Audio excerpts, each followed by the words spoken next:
Vou fazer essa leitura, Evangelho de João 20, de 1 a 10. No primeiro dia da semana, Maria Madalena foi ao sepulcro de madrugada, sendo ainda escuro, e viu que a pedra estava revolvida. Então correu e foi ter com Simão, Pedro, e com o outro discípulo a quem Jesus amava, e disse-lhes: tiraram do sepulcro o Senhor, e não sabemos onde o puseram. Saiu, pois, Pedro e o outro discípulo e foram ao sepulcro. Ambos corriam juntos, mas o outro discípulo correu mais depressa do que Pedro e chegou primeiro ao sepulcro. E abaixando-se, viu os lençóis de linho, todavia não entrou. Então Simão Pedro, seguindo, chegou e encontrou o sepulcro. Ele também viu os lençóis e o lenço que estivera sobre a cabeça de Jesus, que não estava com os lençóis, mas deixado num lugar à parte. Então entrou também o outro discípulo, que chegara primeiro ao Senhor, e viu e creu, pois ainda não tinha compreendido a Escritura, que era necessário ressuscitar ele dentre os mortos. E voltaram os discípulos outra vez para casa. Nós percebemos aqui que João é um livro especial. Uma das questões é pelos detalhes que ele traz a mais do que os outros evangelhos, principalmente em relação à morte e ressurreição de Jesus. E nós partimos então capítulo 19, que falávamos sobre a crucificação e morte de Jesus, e agora vamos falar a respeito da ressurreição. Sempre lembrando que todo o cristianismo está centrado nestes dois fatores, que é Cristo morreu pelos nossos pecados e ressuscitou para a nossa justificação. Então, se há uma parte da Bíblia que nós precisamos decorar, que nós precisamos tê-la assim, quase que completa na nossa mente, são os eventos da morte de Jesus e da sua ressurreição, porque isso é que a base da nossa fé está nessas passagens. E é muito bom a gente estudar aqui, e às vezes a gente vê que talvez alguns detalhes a gente não parou para pensar, mas toda vez que a gente estuda a Bíblia a gente encontra alguma coisa nova que a gente talvez não parou para pensar, ou já até esqueceu, pensou e esqueceu em uma outra oportunidade. Por isso que a gente sempre volta a estudar os mesmos textos para relembrar essas coisas que são muito importantes. Bom, como os irmãos já estão acostumados, falei na semana passada, ponto e vírgula significa um novo período aqui. Então, se a gente fosse separar aqui, João 20, de 1 a 10, temos em primeiro lugar, aqueles que mais amam a Cristo são os que mais recebem dele. Segundo lugar, os diferentes temperamentos dos discípulos. Terceiro lugar, a ignorância permanece no coração dos crentes. Então são esses três tópicos que nós vamos tratar aqui no momento agora em João 20, de 1 a 10. O primeiro, essa passagem nos ensina que recebem as maiores bênçãos de Cristo aqueles que mais o amam. E nós vamos falar aqui especificamente de Maria Madalena. Ela é a personagem que aparece aqui no verso 1. No primeiro dia da semana, Maria Madalena foi ao sepulcro de madrugada, sendo ainda escuro, e viu que a pedra estava revolvida. Não foi só ela, mas é interessante que ela foi quem foi anotado aqui, e começa o texto, João começa o texto dando destaque a ela, porque realmente, quando a gente vai perceber aqui a história, ela ocupou um lugar de destaque.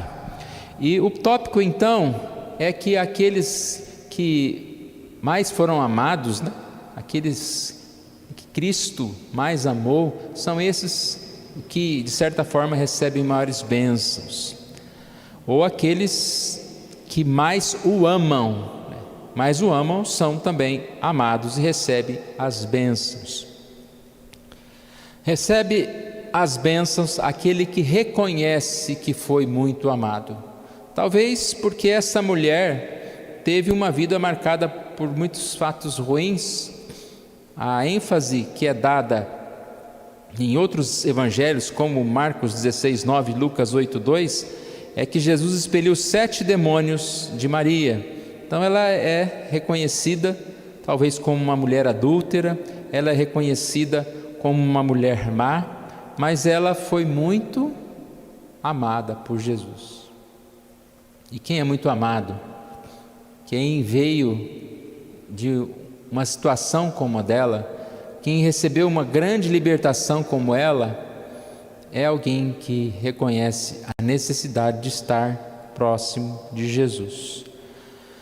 Aqui nós vimos que ela busca Jesus com muita intensidade. Um dos comentaristas, chamado Andrews, diz que Maria foi a última a se retirar de perto da cruz, quando Jesus morreu, e a primeira a se dirigir ao sepulcro. Ou seja, ela muito amou. E essa demonstração de amor aqui, exatamente por estar ali presente, por estar ali buscando a presença de Jesus. Aí vemos a nossa aplicação. Por que será que muitos daqueles que declaram cristãos fazem pouco pelo Senhor, cujo nome eles confessam? Entenderam a pergunta? Porque muitos que se declaram cristãos fazem pouco pela obra do Senhor. Aqui realmente nós não estamos para julgar quem faz muito, quem faz pouco, né? Quem somos nós para saber, dizer, o Alex faz pouco, fulano tal faz muito, o outro, né? Mas a gente tem uma certa noção, pelo envolvimento das pessoas na obra de Deus, na casa de Deus, nos ministérios, que essa pessoa ama muito ou faz muito por Jesus. E o que ele está querendo declarar aqui é exatamente, quanto mais nós temos esse reconhecimento do amor de Jesus por nós, mais nós temos esse reconhecimento da necessidade de Jesus, mais nós vamos nos doar por Jesus. Ela acordou de madrugada, estava ali, provavelmente muito cansada, mas estava ali buscando a Jesus. Pessoas que confessam Jesus, mas fazem pouco pelo Salvador, e aqui vem o puxão de orelha, provavelmente falta-lhes o senso de dívida e de obrigação para com Cristo. Fazer pouco por Cristo é exatamente dizer, mas eu precisava fazer mais. Quando a gente começa a olhar o que Jesus fez por nós, nós podemos pensar que fazemos pouco e que por mais que a gente esteja envolvido com a obra do Senhor, ainda é pouco. Então nunca há espaço para fazer só alguma coisinha por Jesus. Nós devemos nos envolver na obra do Senhor, à medida que nós temos esse conhecimento da necessidade. 2 Coríntios 5, 14 e 15, Paulo diz, pois o amor de Cristo nos constrange. Uma passagem que a gente realmente pensa, né? Ele está falando que o amor de Cristo constrange. Constrange a o quê? A trabalhar, a servir ao Senhor. Que ele diz, ele morreu por todos para que os que vivem não vivam mais para si mesmos, mas para aquele que por eles morreu e ressuscitou. Não vive mais para si mesmo. Nós vivemos para Cristo ou para nós mesmos? Essa é a grande questão. Então nós precisamos realmente colocar os nossos olhos em Jesus. E quando a gente dá alguma desculpa, não tenho tempo para esse trabalho, não posso fazer isso, não posso me envolver com aquilo, nós estamos dando desculpa para quem? Se é um chamado do Senhor, é um privilégio, e nós devemos estar nos envolvendo com a obra do Senhor. Não tenho tempo porque o meu tempo está sendo utilizado para fazer o quê, né? Então é aí a questão da nossa agenda, que precisa ser mais e mais santificada. Nós precisamos ter tempo para as coisas do Senhor. Hoje na nossa leitura bíblica do 3:65, estava uma das passagens, Lucas 18. Essa passagem é quando Jesus conversa com aquele homem rico e ele fala, né, o que farei para herdar a vida eterna. E Jesus fala com ele sobre cumprir os mandamentos. Ele diz: eu faço tudo isso. E aí Jesus disse: então vende todos os seus bens, né, dá aos pobres. E diz que ele saiu envergonhado, porque era muito rico. Então é uma passagem que diz que aquele homem não poderia servir a Deus, porque estava se apegado às riquezas. E o verso 24 diz: e Jesus, vendo assim triste, disse: qual dificilmente entrarão no reino de Deus os que têm riquezas, porque é mais fácil passar um camelo pelo fundo de uma agulha do que entrar um rico no reino de Deus. Quando ele diz aqui os que têm riquezas, não é só os ricos materiais, nós sabemos, né? Mas aquele que não tem tempo para o Senhor, aquele que não ama o Senhor, aquele que não busca o Senhor, mas está tão atarefado com outros interesses, que não quer deixar. Esse rico não queria deixar o seu dinheiro, mas o que nós não queremos deixar para não servir ao Senhor? Então aqueles que são aqui ricos, como herdarão o reino dos céus? Os que ouviram isso, verso 26, disseram: sendo assim, quem pode ser salvo? Mas ele respondeu: os impossíveis dos homens são possíveis para Deus. Eu li Lucas 18, 24 a 27. E eu fiquei pensando nessa questão. Quando a gente lê os impossíveis dos homens são possíveis para Deus, muitas vezes a gente pensa nas questões materiais, nas coisas que nós temos no dia a dia, os problemas que nós estamos enfrentando, mas a aplicação aqui é diretamente relacionada à nossa salvação. Quando você olha para você, quando eu olho para mim, eu digo: impossível ser salvo. Quem sou eu? Como eu sou pecador? Como eles disseram: sendo assim, quem pode ser salvo? Jesus quase que já respondeu: ninguém, né? É impossível. Mas os impossíveis dos homens são possíveis para Deus. E aí a gente recobra, né?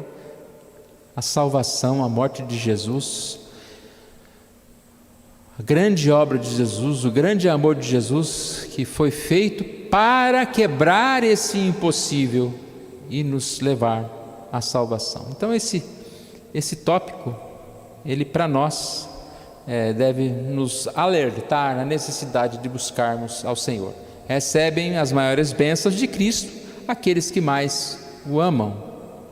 Ao contrário também, aqueles que mais o amam recebem as bênçãos de Cristo.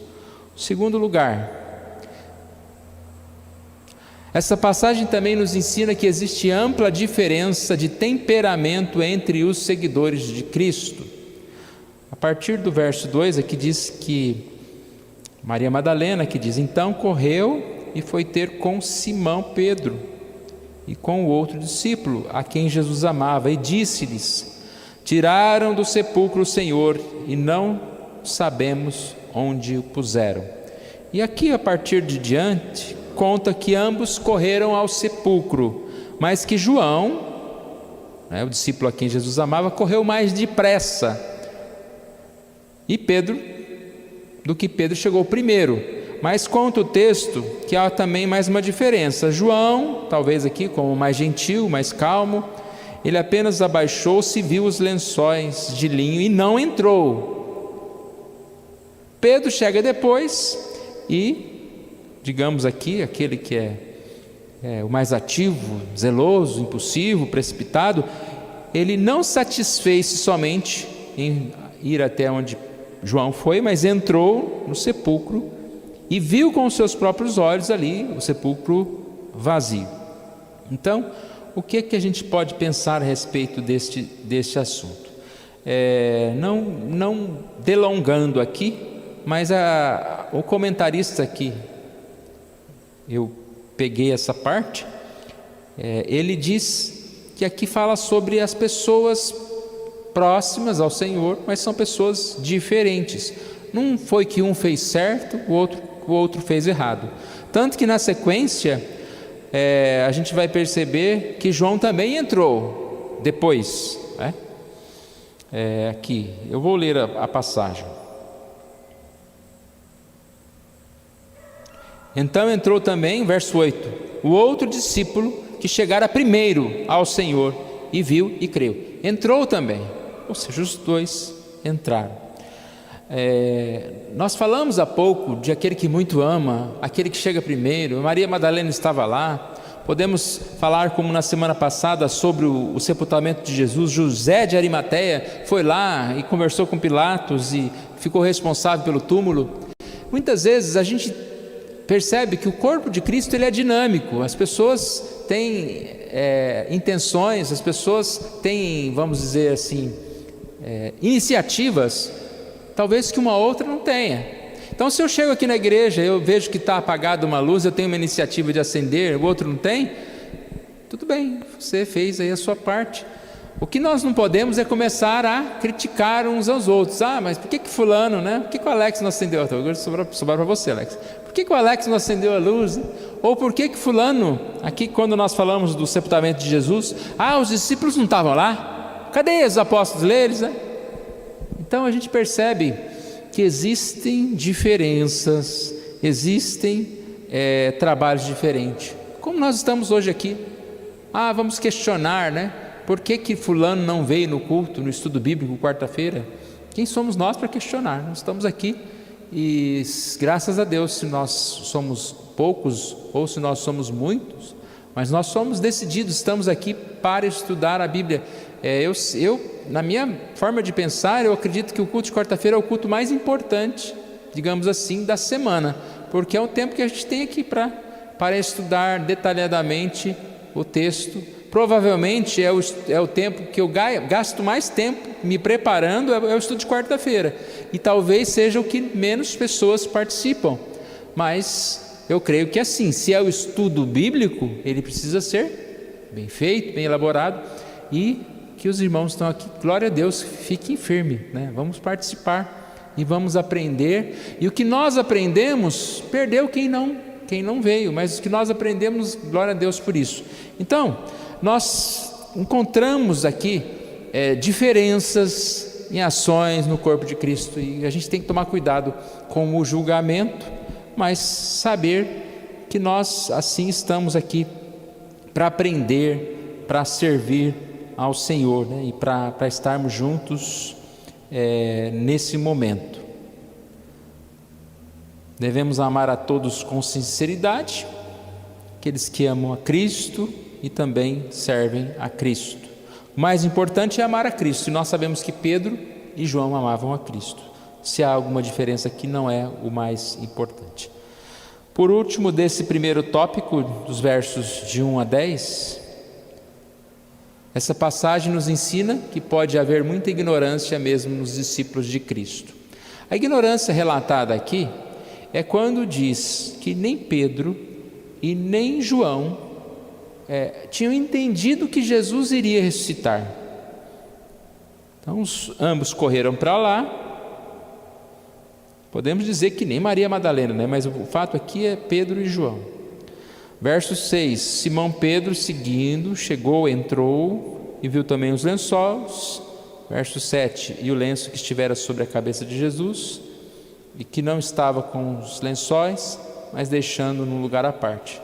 Agora João entrou. Verso 8, então entrou também o outro discípulo, que chegara primeiro ao sepulcro, e viu e creu.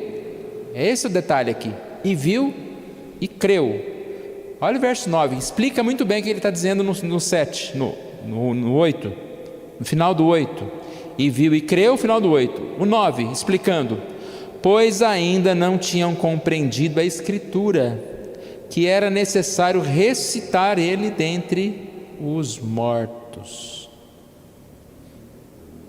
Não compreenderam. Estavam com Jesus lá há 3 anos, Jesus claramente falou sobre a sua morte, sobre a ressurreição. Havia muito ensino, mas eles não compreenderam totalmente.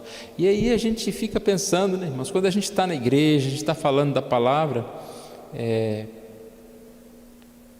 o que eu estou falando, o que eu estou pensando, às vezes é uma coisa, vou aumentar. O que eu estou pensando, às vezes é alguma coisa, talvez eu não saiba expressar, e as minhas palavras podem ser outra coisa.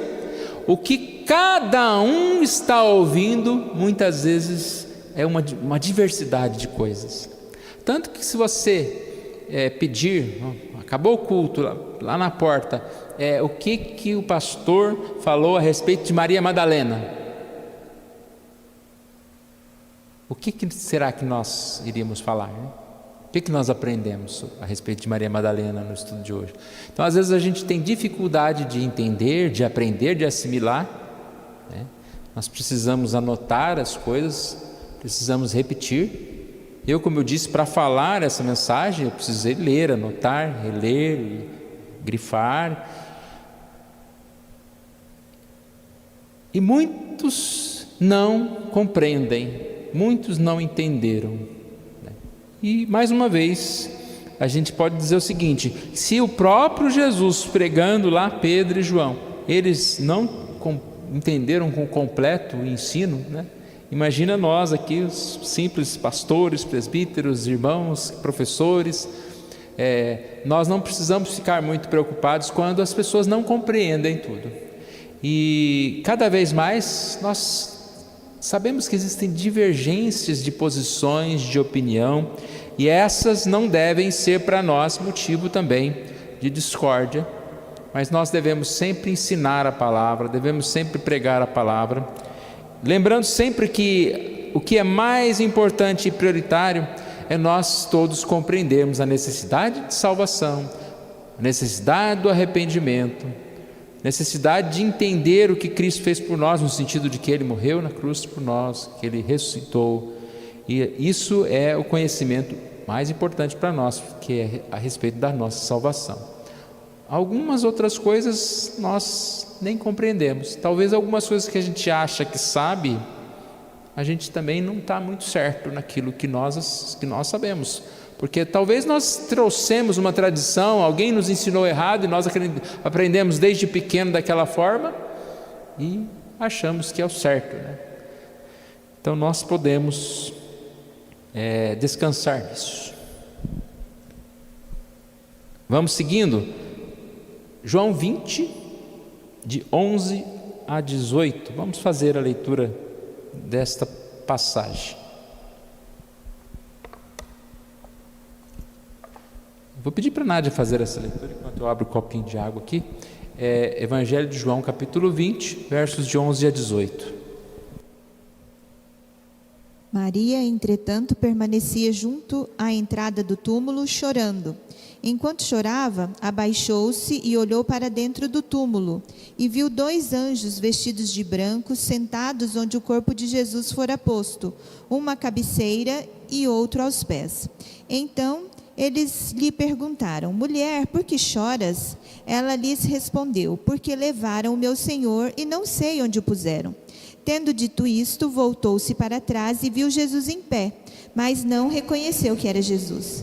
Perguntou-lhe Jesus: mulher, por que choras? A quem procuras? Ela, supondo ser ele o jardineiro, respondeu: Senhor, se tu o tiraste, dize-me onde o puseste, e eu o levarei. Disse-lhe Jesus: Maria.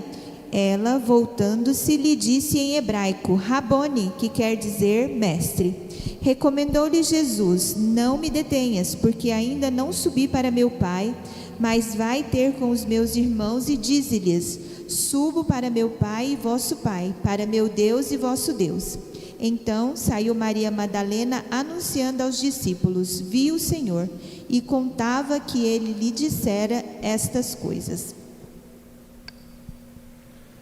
Então, nessa passagem, João 20, de 11 a 18, nós vamos ver esses 3 tópicos. O amor desfruta muitos privilégios, o temor e tristeza, muitas vezes desnecessários. Os crentes, às vezes, têm pensamentos mundanos. Então, o primeiro tópico. Em primeiro lugar, esses versículos nos mostram que desfrutam muitos privilégios da parte de Cristo aqueles que o amam com bastante perseverança e diligência. Já falamos a respeito de Maria Madalena e vamos voltar a ela. Provavelmente ela pode ter sido a última a deixar a cena da cruz, na morte de Jesus, a primeira a estar lá no momento do sepultamento. E o texto aqui no verso 10 termina dizendo: e voltaram os discípulos outra vez para casa. E o verso 11 diz: Maria, entretanto, permanecia junto à entrada do túmulo chorando. Ou seja, Maria não se retira de perto do sepulcro. Aqui, mais uma vez, ela demonstra grande amor, e seu amor teve uma recompensa. Não só o texto começa falando de Maria, que foi ao sepulcro, mas agora o texto vai relatar uma cena muito interessante aqui, digamos, emocionante, de Maria Madalena, primeiro vendo anjos e depois o próprio Jesus. Ela teve esse privilégio, porque ela estava ali, permaneceu ali. E a gente falou há pouco a necessidade de amar, de buscar a Jesus. E quanto nós fazemos isso, como eu falei, só perde quem não veio, só perde quem não fez. E nós somos assim privilegiados todas as vezes que nós dispensamos o nosso tempo para servir a Deus, ou para estar com Jesus, para ler a palavra, para fazer as coisas que são coisas boas. Nós nunca perdemos, né? Ela foi a primeira a contemplar Jesus ressuscitado, a ouvir a voz de Jesus, a conversar com Jesus. Ela foi honrada, sim, pelo seu fervor, pela sua busca, assim, por Jesus. A segunda parte aqui, esses versículos nos mostram que os temores e tristezas dos crentes frequentemente são desnecessários. Embora ela estivesse ali, mas ainda no seu coração havia tristeza. Maria Madalena permanecia junto à entrada do túmulo chorando, sem consolo. E aí então a gente percebe aqui, primeiro, os anjos, né? Vamos ler aqui, ó. Maria Madalena permanecia junto à entrada do túmulo chorando. Enquanto chorava, abaixou-se e olhou para dentro do túmulo e viu 2 anjos vestidos de branco, sentados onde o corpo de Jesus fora posto, um à cabeceira e o outro aos pés.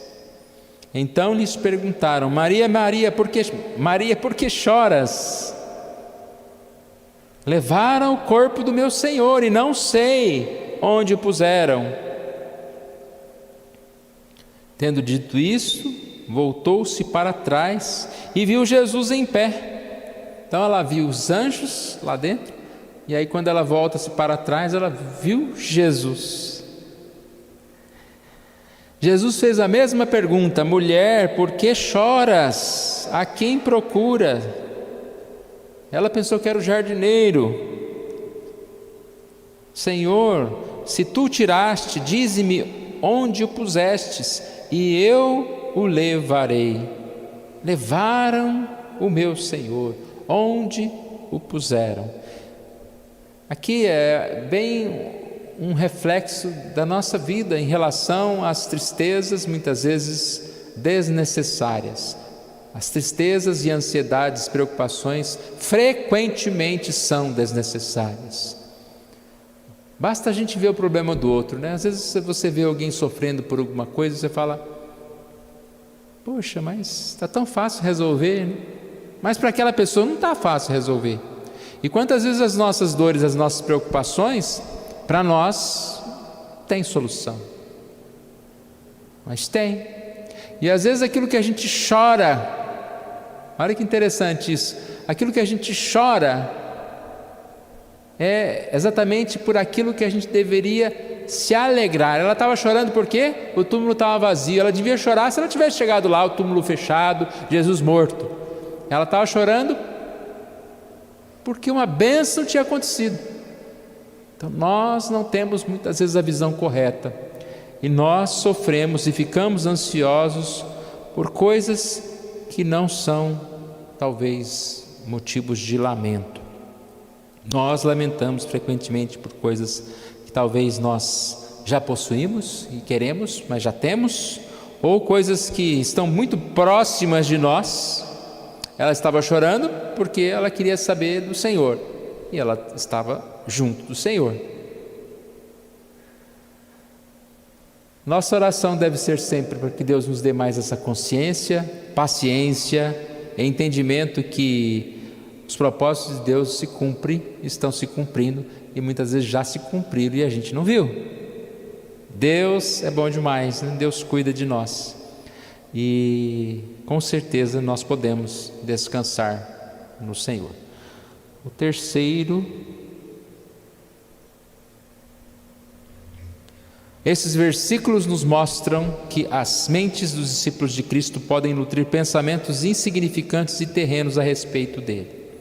Aqui a questão está relacionada com a frase de Jesus, verso 17: não me detenhas, porque ainda não subi para meu Pai, mas vai ter com os meus irmãos e diz-lhes: subo para meu Pai e vosso Pai, para meu Deus e o vosso Deus.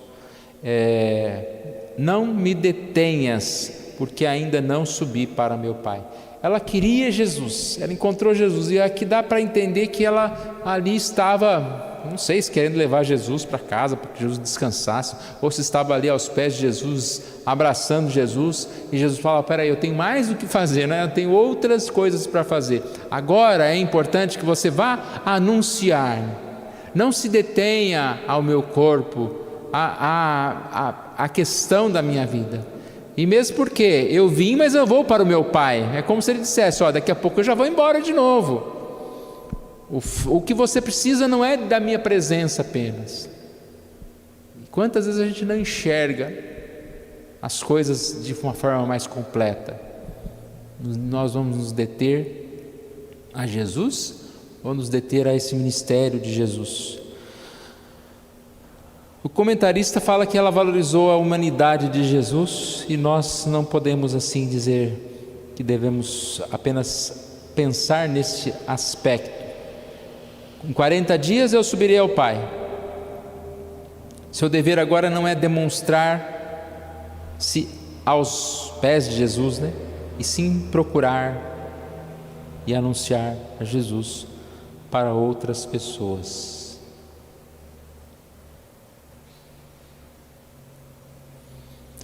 E por último, ainda dentro desse mesmo tópico, o que Jesus disse para aquela mulher? A maneira graciosa e gentil de nosso Senhor falar sobre os seus discípulos. Ele ordenou a Maria que levasse a mensagem aos seus irmãos. Versículo 17 mesmo, lá pela metade dele. Não me detenhas, porque ainda não subi para o Pai, para meu Pai, mas vai ter com meus irmãos e diz-lhes: subo para meu Pai e vosso Pai, para meu Deus e vosso Deus. O carinho de Jesus para com seus discípulos, como é o mesmo para conosco. Ele diz: meus irmãos. Ele diz: eu vou subir para o Pai, para o vosso Pai. O Pai de Jesus, o Pai, Deus Pai, é o nosso Pai, para meu Deus e o vosso Deus. Então há 3 repetições aqui, afirmando esse amor e cuidado de Jesus, que é o Pai. Lembrando que muitos haviam abandonado, fugido, o traído, e Jesus está aqui com uma atitude de amor, mostrando unidade para com essas pessoas. O Salmo 103, verso 13 e 14 diz: como um pai se compadece de seus filhos, assim o Senhor se compadece dos que o temem, pois Ele conhece a nossa estrutura e sabe que somos pó. O Pai sabe que nós somos pecadores, por isso Ele é o Deus do impossível e nos salva. Como um pai se compadece de seus filhos, dá uma expressão muito boa, né? No sentido de que quem melhor para amar, para perdoar, para compreender e para trazer de volta, senão um pai com um filho, ou uma mãe para com o filho? Provavelmente, se a gente tiver uma inimizade com alguém, é mais difícil perdoar um estranho do que se a gente tiver uma dificuldade com um filho. Nosso filho, nós vamos fazer de tudo para trazê-lo de volta. E essa é a ideia, né, de que Jesus, o amor de Jesus por nós, sempre nos trazendo de volta. Mesmo que se nos afastarmos do caminho, Ele nos traz de volta. Se cairmos, Ele nos levanta novamente.